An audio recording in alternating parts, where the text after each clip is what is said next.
Magandang hapon sa inyong lahat. Ako po si Binibining Princess, ang inyong gabay na guro sa araw na ito. Ngayon ay mananalangin muna tayo.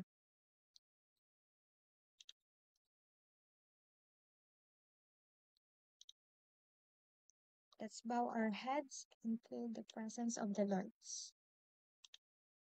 Sa ngalan ng Ama, ng Anak, ng Espiritu Santo. Amen. Mahal naming Panginoon, maraming salamat po sa araw na ito na ipinagkaloob niyo sa amin. Bigyan niyo po ng kaalaman ang mga batang ito upang maging handa sila sa mga gagawin nila sa hinaharap. Sana po ay gabayan ninyo kami sa pang-araw-araw na buhay at patawarin niyo kami sa aming mga kasalanan. Amen. Sa ngalan ng Ama, ng Anak, ng Espiritu Santo. Amen. Ito po ang ating panuntunan. Ngayon naman ay magbabalik-aral muna tayo. Ano nga ba ang natalakay natin sa nakaraang aralin? Maaari niyo ba ang ibabahagi sa klase? Magaling! Ang tinalakay natin sa nakaraang aralin ay patungkol sa kontemporaryong issue. Ngayon naman ay mayroon akong inahandang aktibidad na pinamagatan litrato ko, hula mo. Ano kaya ang nasa litratong ito? Magaling! Ang nasa litrato ay patungkol sa isang baha. Ito kayang pangalawang litrato. Ano kayang nakikita ninyo? Magaling! Ang nasa litrato ay isang halimbawa ng epekto ng bagyo. No.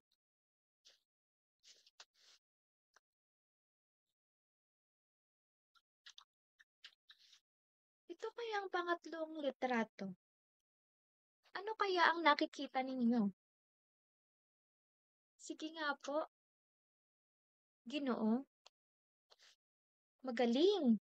Ang nasa litrato ay isang epekto ng lindol. No. Ito kayang panghuling litrato. Ano kaya ang nakikita ninyo?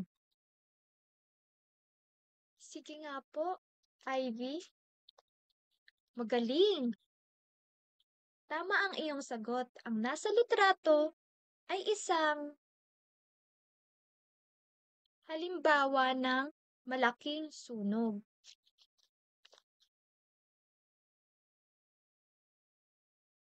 Sa ngayon, ang tatalakayin natin ay patungkol sa kalamidad.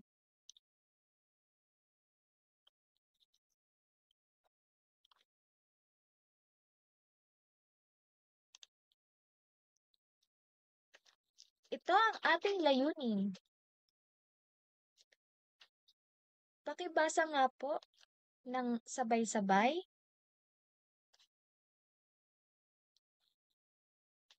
Tandaan natin ang ating layunin na ito.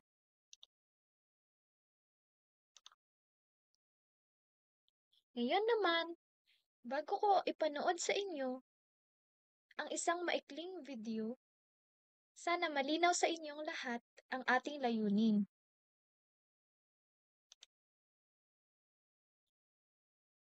Narito ang ating video presentasyon.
Ngayon naman, ano kaya yung napanood nyo?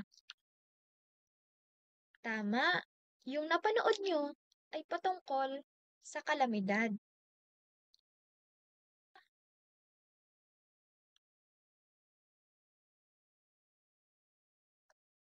Ngayon naman, anong mga kalamidad ang madalas nararanasan sa Pilipinas?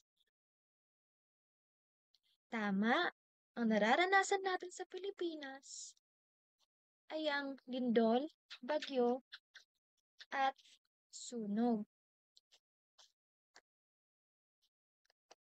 Ngayon naman, bakit mahalaga ang pagtutulungan ng komunidad sa panahon ng kalamidad? Tama, mahalaga ang pagtutulungan ng komunidad para sa mas mabilis at epektibong pagtugon at pagbangon sa panahon ng kalamidad. Ngayon naman, ay mayroon akong inihandang gawain na pinamagatang kalamidad sa ating komunidad. Narito ang ating panuto. Magbigay ng isang malaking papel o digital map ng kanilang barangay o lugar. Hahatiin ko kayo sa dalawang grupo. Bawat grupo ay maghahanap at magdadagdag ng impormasyon sa kanilang bahagi ng mapa tungkol sa kalamidad na madalas nararanasan sa inyong lugar. Halimbawa na lamang ay bagyo, lindol, o baha. Ngayon naman, maglalagay kayo ng simbolo na nagre-representa sa mga kalamidad, tulad na lamang nito.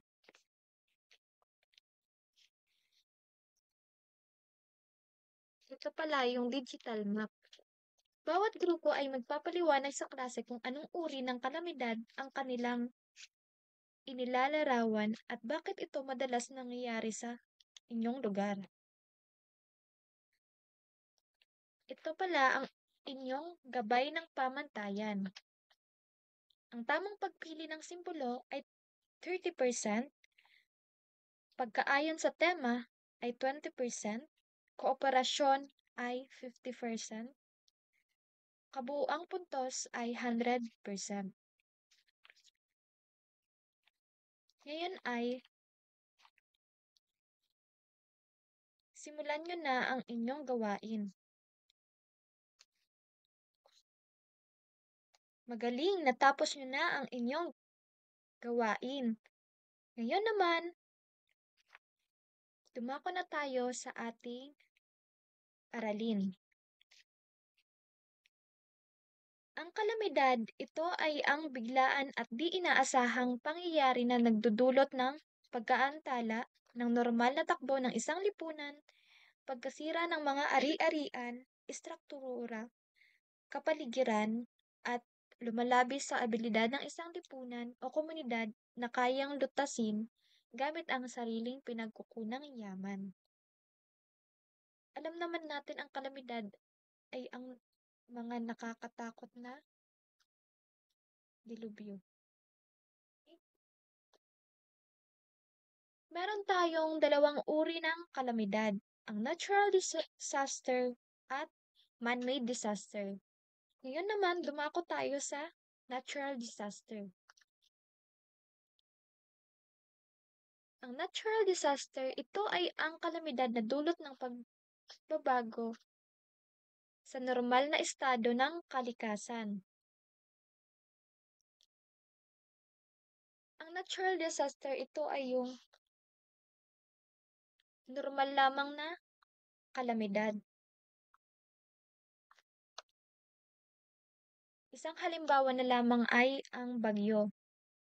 Ang bagyo ay isang malakas na hangin kumikilos paikot na madalas ay may kasamang malakas at matagal na pag-ulan. Sunod naman ay ang lindol. Madalas ang paglindol sa Pilipinas dahil ang lokasyon nito ay matatagpuan sa loob ng Pacific Ring of Fire. Ang biglaang paggalaw ng parte ng bedrock sa ilalim ng lupa ay nagre-resulta sa pagyanig ng lupa. Alam naman natin ang lindol at alam kong naranasan nyo na yon. Sunod naman ay ang baha. Ang baha ay maaaring dulot ng malakas at tuloy-tuloy na pag-ulan at pagkaipon ng tubig na dulot ng pagbabara sa daluyan ng tubig, ang pagtaas ng tubig ng higit sa kapasidad ng mga ilog at iba pang anyong tubig ay nagdudulot rin ng pag-apaw nito patungong kapatagan. Ang pagbaha ay yung pagtuloy-tuloy na pag-ulan, halimbawa na lamang kapag bumagyo, malamang umuulan at naiipon yung tubig ulan dito sa atin dahil yung ating mga kanal ay puno ng basura.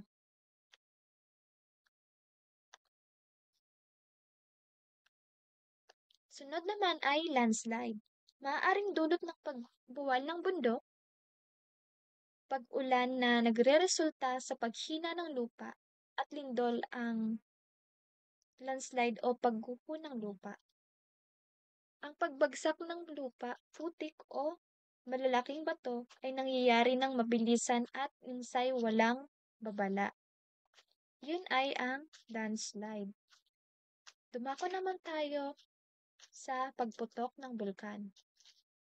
Ang pagsabog ng bulkan ay nagaganap kapag naging napakalakas ng presyon mula sa gas sa loob ng mga tunaw na bato mula sa ilalim ng lupa. Ang pagdaloy ng lava ay karaniwang mabagal kaya naman nagkakaroon ng oras ang mga tao upang lumikas. Ngayon na naman ay dumako na tayo sa ikalawang uri ng kalamidad.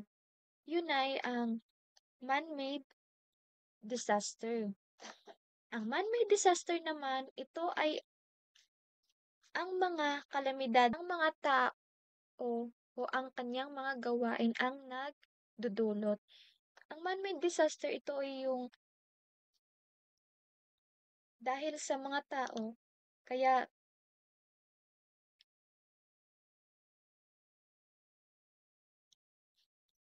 halimbawa na lamang nito ay ang aksidente. Ang aksidente ay kalimitan ang mga gawain at kagamitang likha ng tao ang nagiging sanhi ng isang malaking sakuna na lumilikha ng panganib sa kalikasan at sa tao. Sunod naman ay sunog. Ito ay isang halimbawa ng man-made disaster kasi gawain ito kasi yung mga tao ay minsan hindi naman rin inaasahan na mangyayari ito. Tulad na lamang nung sunog sa California. So, ang sunog, ang buwan ng Marso ay itinalagang Fire Prevention Month. Ganun pa man, talamak pa rin ang mga insidente ng sunog sa iba't ibang parte ng bansa, lalo na sa panahon ng tag-init, ngayong Marso o Mayo. Ang mga light materials na ginagamit sa kabahayan, yero, plastic o kahoy ay nakadaragdag din sa mabilisang paglaki ng apoy, lalo na sa kabahayang dikit-dikit at may makipot ang daan. Ngayon ay dumako naman tayo sa sunod na halimbawa. Ang sunod na halimbawa ay epidemya. Ang epidemya ay mabilis na pagkalat ng nakakahawang sakit sa komunidad, tulad na lamang na naranasan nating coronavirus. Sana malinaw sa atin yung itinalakay natin ngayong araw at yung uri ng kalamidad ay yung natural disaster at man-made disaster. Malinaw na ba sa lahat? Magaling! Ngayon, tutungo na tayo sa ating panibagong gawain. Yung pangatlo nating gawain na pinamagatang kalamidad role-playing. Ngayon naman ay mag-oorganisa ng isang role-playing activity kung saan ang kayong mga mag-aaral ay gagampanan ang iba't ibang tauhan sa panahon ng kalamidad, rescue team, biktima, o tagapayo. Magpapakita ito ng tamang reaksyon at paghahanda. Hahatian ko kayo sa dalawang grupo. Mayroon akong idinikit sa inyong likod ng upuan upang matukoy kung saang grupo kayo nakasali. Kulay puti ay sa unang grupo at sa pangalawang grupo naman ay kulay itim.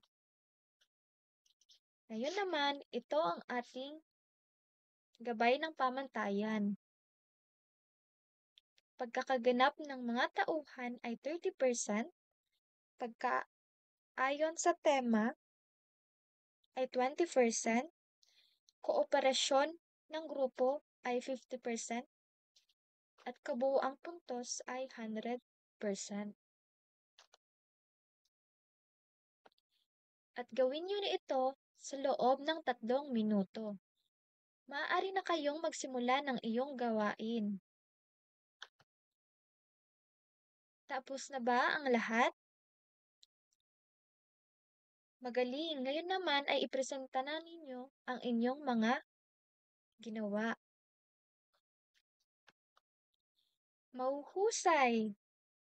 Ngayon naman ay bigyan nyo ang iyong sarili ng 3 milyon clap. Ganito po ang 3 milyon clap. 1 milyon, 2 milyon, 3 milyon. Ngayon naman ay dumako na tayo sa pamprosesong tanong. Unang katanungan ay, ano kaya ang iyong mga karanasan sa mga kalamidad? Tama. Siyempre, ang nararanasan natin sa kalamidad ay nakakatakot at nakakapinsala. Ngayon naman, dumako na tayo sa pangalawang katanungan. Anong uri ng kalamidad ang madalas na nararanasan sa inyong lugar? Tama. Ang nararanasan sa ating lugar ay isang baha, lindol, at sunog. Ngayon naman, dumako na tayo sa pangatlong katanungan. Ano ang mga hakbang na ginagawa ng inyong pamilya upang maghanda sa mga kalamidad? Tama! Tayo ay nag-iimbak ng pagkain at tubig. At mayroon tayong emergency kit at nagpaplano din tayo ng evacuation route. Dumako naman tayo sa pang-apat na katanungan. Ano ang mga paraan upang maiwasan ang mga sunog sa bahay? Tama! Ang pag-iingat sa mga gamit na dekuryente at paglalagay ng fire extinguisher ay mahalaga para maiwasan ang sunog. Ngayon naman, dumako na tayo sa panghuling katanungan. Ano kaya ang mga bagay na dapat tandaan sa panahon ng lindol? Tama! Ang dapat na tandaan ay manatili sa ligtas na lugar upang makaiwas kayo sa lindol. Alam kong magagaling na kayo kasi nasagutan ninyo ang mga aking katanungan. Ngayon naman, dumako na tayo sa paglalahat ng aralin.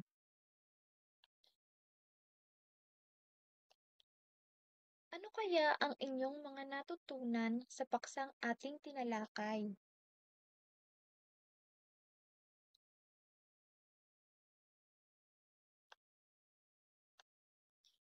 Magaling! Ako'y lubos na natutuwa sapagkat marami kayong natutunan sa ating itinalakay. Ngayon naman ay dumako na tayo sa ating maikling pagtataya.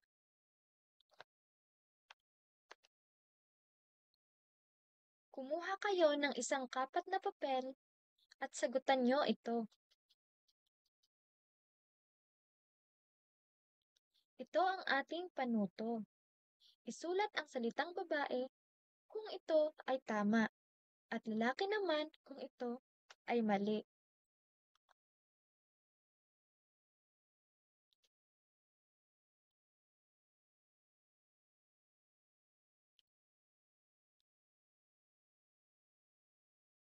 Tapos na ba ang lahat?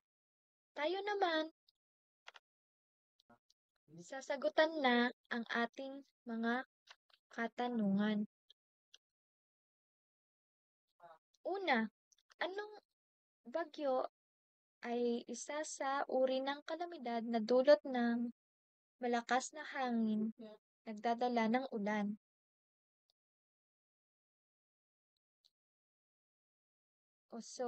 Ang bagyo, ito ay isang tamang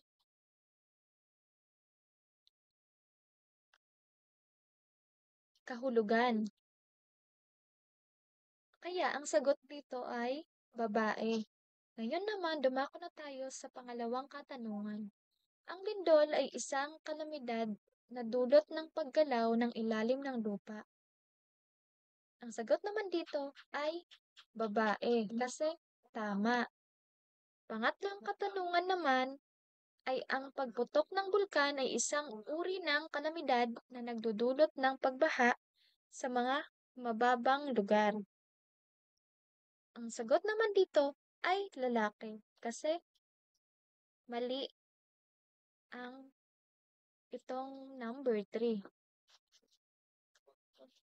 Sunod naman ay ang sunog ay isang kalamidad na maaaring sanhi ng electrical short circuit. Ito naman ay tamang sagot kaya ang sagot dito ay babae. Ayan naman, dumako na tayo sa ikalimang katanungan. Ang baha ay isang uri ng kalamidad na nangyayari kapag may malakas na pag-ulan at nagdudulot ng pagbaha at landslide. Dito naman ay ang tamang sagot ay babae kasi ito ay isang tama. Ngayon naman, dumako na tayo ating takdang aralin. Ito ay sasagutan nyo sa inyong bahay. Kayo ay maghanda ng isang maikling sanaysay na nagsasalaysay tungkol sa isang kalamidad na nararanasan sa inyong komunidad. Ipaliwanag kung paano ninyo ito nalaman, ano ang ginawa ninyo upang makaiwas, at ano ang mga aral na natutunan. Maraming salamat sa inyong pakikinig. Sana ay marami kayong natutunan. Hanggang sa muli.